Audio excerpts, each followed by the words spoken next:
Leave my bra alone, you perv. Leave it alone, crazy. Lou. Lou. Lou. Take the damn bra. Hello, black hole.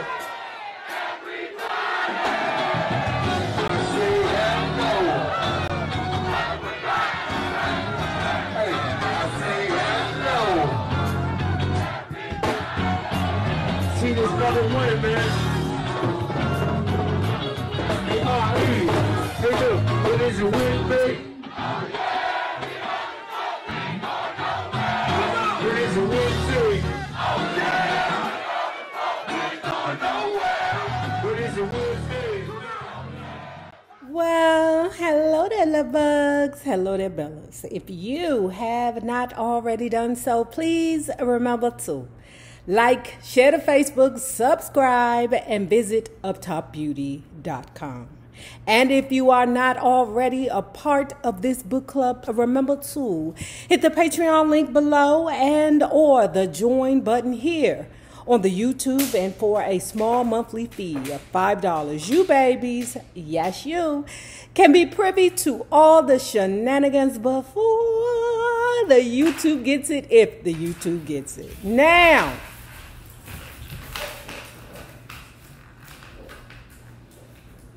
y'all know my puppy be at it all the time. Let's talk about Anita Pointer's and Fritz Pointer's Fairytale, The Pointer Sisters, A Family Story. Now, before we get into it, just don't be in your feelings because I'm not on camera. We have a lot going on over here, okay? I mean, a lot, right? It ain't none of your business, right? So you may catch me on or off cameras. Not that I don't love you guys, but like I said, putting out videos every weekday is not an easy task. So sometimes you got to get what I can give. Let's go. After I joined the group, David became even more interested in our ability to harmonize and perform backup for any music genre. At that time, when I was 23, Bonnie was 21, and June was 18.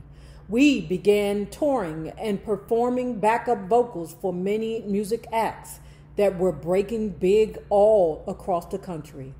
We moved into a third-floor Gold Street flat in San Francisco where we slept on mattresses on the floor. I was determined to write original music, and the three of us worked tirelessly, and June's talents were obvious from the start. David says June was very, very young. She, in a lot of ways, was the freest. She was the baby. And like a lot of babies in large families, she had been able to do pretty much what she wants on the Jesus. I've talked about it before. I will never get over the trauma of being the older sibling and having all that pressure on me, basically having no life at all, and then watching my younger siblings just be free and do what the hell they want to do. And I had to always just sit and cater to them. Only older siblings can get it, especially older girls. Only you guys will understand what I'm talking about. In the early months of 1971, June, Bonnie, and I toured with Elvin Bishop, sang background for Sylvester, and recorded with the Taj Mahal, who was also kind enough to tell us that we should be getting paid. Not just for singing, but for writing and arranging background vocals as well. We were just happy to be working, so we didn't focus as much on the business side as we probably should have. Our willingness to take any gig we could find was paying off. We were getting more exposure, and people in the music business were taking notice. It was while backing Elvin Bishop at the Whiskey A Go-Go in Los Angeles that we heard a man named Jerry Wexler with Atlantic Records saw us, called David Rubenstein, and said, "I've got to sign these girls." Once the details were worked out, Jerry sent us on the road to New Orleans and then back to San Francisco. Next, we got our gig in London where we worked with the Dave Mason Band. It felt like our career as the Pointer Sisters was finally gaining some traction. After we returned from Europe, our manager, Bill Graham, arranged a recording session for us with Atlantic Records in Jackson, Mississippi. They gave us 5 songs to learn overnight and then come back in the morning to record them. And we did.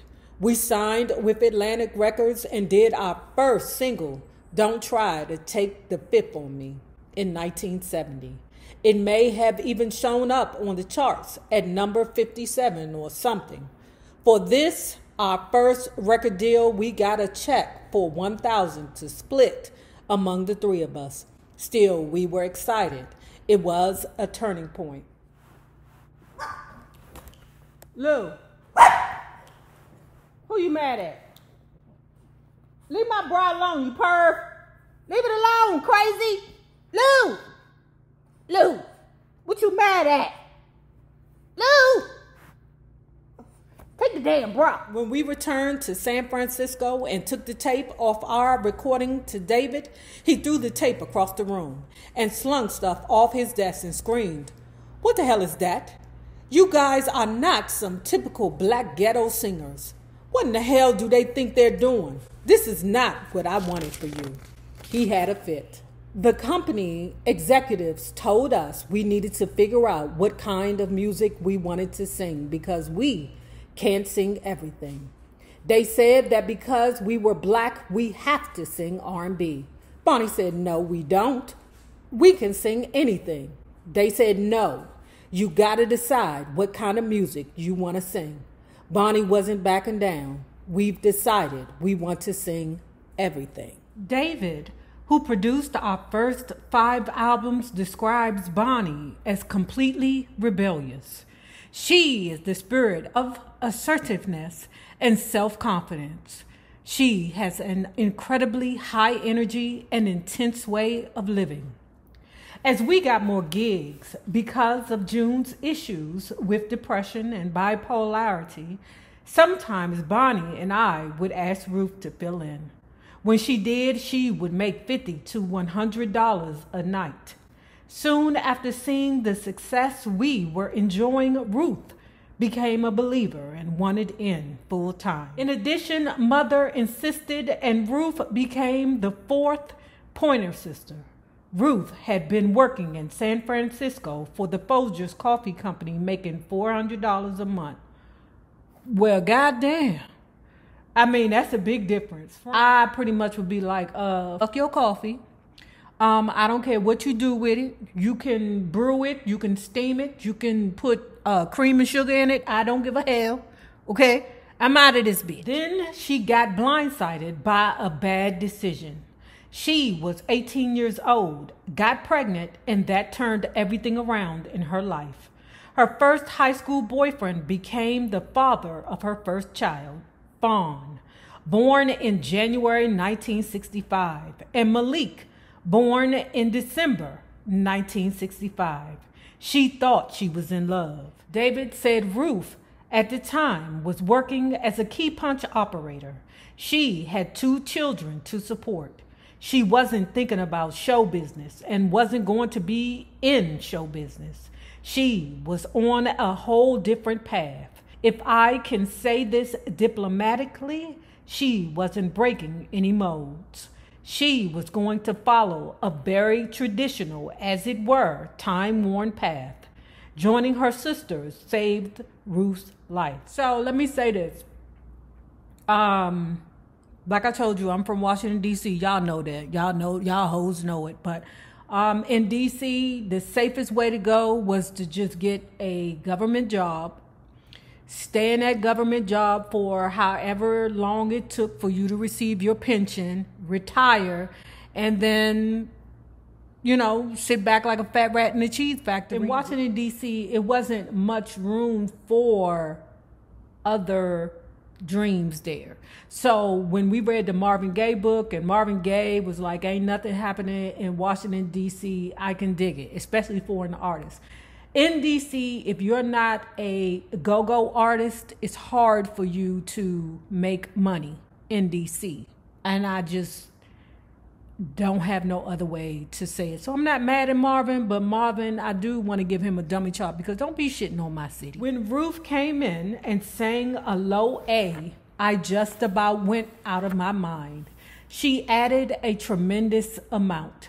Vocally, she added her fantastic range because she has this amazing contralto voice. So in 1972, David officially left Bill Graham and formed his own company, David Rubinson and Friends. The four of us, the Pointer Sisters, did not have an act yet. David helped us come up with something fast. He says we had to put an act together. As the Pointer Sisters, we also created something completely unique.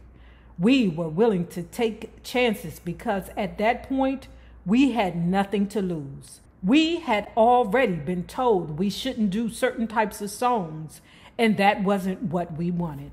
Our look evolved from Bonnie's high school experimentations through excursions at local thrift shops where we bought 40s style dresses and feather boas. We had already built a large gay following due to singing background vocals for Sylvester, and we were anxious to see how others responded to our act. In May 1973, for a week, the Pointer Sisters opened for Herbie Hancock, and our first album came out the same month.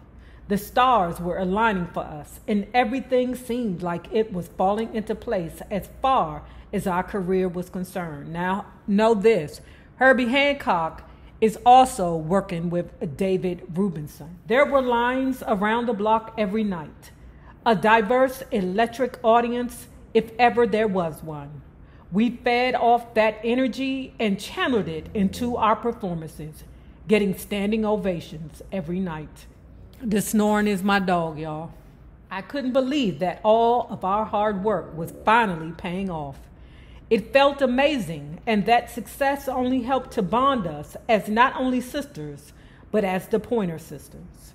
We all understood that what we had created was powerful. Following our triumphant headliner debut, we returned to San Francisco to play the Great American Music Hall, again opening for Herbie Hancock, who was also gaining in popularity.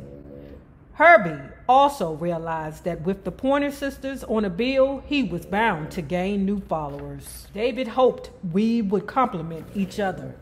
He says Herbie's life was also changed by that week with the Pointer Sisters. Occasionally, June could not or would not make some tour or performance dates. I was simply amazed that with her recent traumatic past, she could perform with such energy and passion and become the professional that she had become.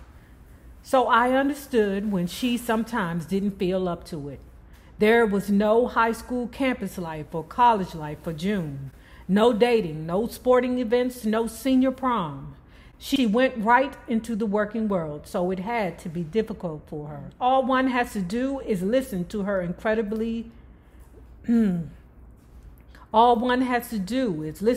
incredibly soaring soprano at 18 years old, singing Cloudburst or Sugar or Pains and Tears on our first album. The first album, The Pointer Sisters, 1973, went gold.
Now, if you have not already done so, please remember to like, Share to Facebook, subscribe, and visit uptopbeauty.com. Now remember this, the same people that you meet on the way up will always be the same people that you meet on the way down. My naysayers, my patron loves. You babies, have a good one.